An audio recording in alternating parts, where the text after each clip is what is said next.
yun. O, huwag kayong mag-alala, darating tayo dyan. Malapit na. Konting tiis lang kayo. Di ba? Konting tiis lang. Andyan na, desperado na po sila. Kaya si Marcoleta, may kaso na eh. Oh, desperado na yan. Oo.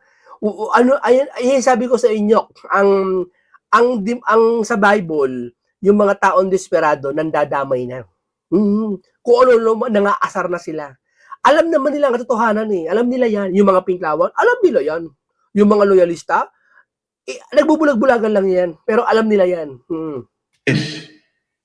At higit sa lahat, yung kanyang pamilya, yung bahay niya, araw-araw binabantayan. Tinatakot ang kanyang asawa at ang kanyang anak. Tama. Yun. Gumawa ng kwento para ibalik ta rin si Gutesa. Diba, ang sabi ni Bongbong Marcos, alamin natin ang katotohanan? Hindi ba ang sabi niya, mahiya naman kayo? Totoo yan. Bakit nagsasalita ng mga tao?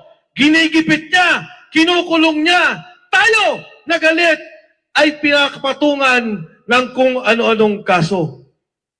Dahil po ang totoo, siya ang mastermind ng nakawan sa bayan na to. Kaya nga po, nung lumabas yung 18 Marines at kausap ako ni Attorney Baligod, ang sabi ko sa kanya, tutulungan ko kayo. Bakit? Ayokong mangyari yung nangyari kay Gutesa sa 18 Marines. Ayokong ikulong sila, takutin ang pamilya at papirmahin mag-affidavit para baguhin kung anong nalalaman nila. At magugulat po kayo. Kaya pala na-impeach si BP Sara. Milyon-milyon, mali-maleta, folder na binibigay sa mga miyembro ng Kongreso para ma-impeach si Inday Sara Duterte. Hintayin niyo si Senator Marcoleta sa Blue Ribbon. Okay, mag-alala. Mr. Pangulo, ito lang po. Tutulungan po kayo ni ni Senator Marcoleta. Huwag po kayo mag-alala. Huhulihin po mga crocodile. Di ba? Ito mga loyalistang ibang nag-vlogger. Maniwala kayo. May alam yan. Kaya nga ito bigyan ko tip ha. Tingnan mo yung mga loyalista halos lahat. Parang gusto nila mag-pink na. Hanga sila kay Trililing, hanga sila kay Jonel, tapos nagsusot na sila ng mga kulay pink, tapos nakalagay Lenny. Mga loyalista yan ha, mga vlogger ha. Bakit? Kung talagang loyal kayo, bakit kayo magpipink? Kung talagang yung babae mahal nyo, bakit kayo mangangaliwa para mambabae pa ng iba? Huli kayo. Kaya dyan pa lang makikita nyo. Alam nila ang katotohanan tungkol dito. Wala lang sila mai-content. Kaya nagmumukha silang nagdedepensa na lang. Di ba? Yan yun. Sip-sip na rin. Kasamang sip-sip na rin, di ba? Ang ginawa nila. Tinanong ko, nung kay Laila de Lima, totoo ba na nakita nyo? Totoo, sir. Kasi pala, itong 18 Marines, pinagdi-deliver ng pera ni Saldico kay Martin Romualdez. Pupunta dun sa townhomes, sa Forbes Park. Sasabihin ni Martin, pengi ako na 20 na folder. Magdadala ng folder doon. Nakita nila pumasok si Laila de Lima. Nakita nila pumapasok yung mga kasamahan sa Kongreso. Paglabas, yung perang binalot nila, yun ang bit-bit-bit-bit.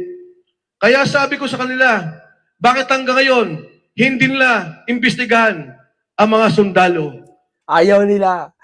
Bunga nga nila sasabi, hindi totoo yan. Yun lang, tapos na. Naniniwala lahat. Ay niya, hindi totoo yan. Sapat na ba yun? Sabi mo, hindi totoo yan? Ganoon na pala ngayon, no? Pag may ID ka, nasa airport ka, parang ganito. Ganito katumbas na siya, sabi nila. Pumunta kang airport, wala kang dalang passport. Pwede ba? Hindi po pwede. Punta ka airport, sabi mo, sabi siya, asay passport, sabi ng mga Japanese, where's your passport? TNT ka eh. TNT ka. Where's your passport? Pag wala kang passport, uhulihin ka ng mga Japanese. Ng immigration ng Japan, mga police.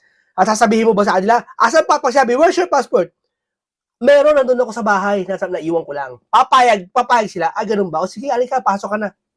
Meron ka naman pala eh. Naniwala sila sa salita lang. Pwede na pala, no? Paniniwala na pala ang salita pala. Hindi totoo yan. Di ba? Ganun ba yon? Dahil alam nilang totoo na tumatanggap sila ng maleta. Totoo na tumatanggap sila ng pera. Kaya mga kasama,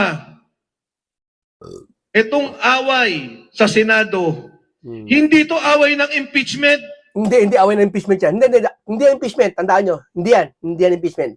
Ang impeachment, sinabi na binunyag na ni Senator Marcoleta ang impeachment, 16 na sila. Hindi matutuloy kulang ang 16, hindi matutuloy yan. Lalo si Bato, wala. Hindi matutuloy yan. Alam nila na hindi nila kayang impeach. Yun. O, huwag kayo mag-alala. Darating tayo dyan. Malapit na. Content taste lang kayo. Di ba? Content taste lang. Andyan na, desperado na po sila. Kaya si Marcoleta, may kaso na eh. Oh, desperado na yan. Oo. Ayan sabi ko sa inyo, ang sa Bible, yung mga taong desperado, nandadamay na. Kung ano, nangaasar na sila. Alam naman nila ang katotohanan eh. Alam nila yan. Yung mga pinklawan, alam nila yan. Yung mga loyalista, nagbubulag-bulagan lang yan. Pero alam nila yan. Yes. At higit sa lahat, yung kanyang pamilya, yung bahay niya, araw-araw binabantayan. Tinatakot ang kanyang asawa at ang kanyang anak. Tama. Yun. Gumawa ng kwento para ibalik na rin si Gutesa. Diba, ang sabi ni Bongbong Marcos, alamin natin ang katotohanan? Hindi ba ang sabi niya, mahiya naman kayo? Totoo yan. Bakit nagsasalita na mga tao? Ginigipit niya, kinukulong niya. Tayo, nagalit, ay pinakapatungan ng kung ano-anong kaso. Dahil po ang totoo, siya ang mastermind ng nakawan sa bayan na to. Kaya nga po, nung lumabas yung 18 Marines,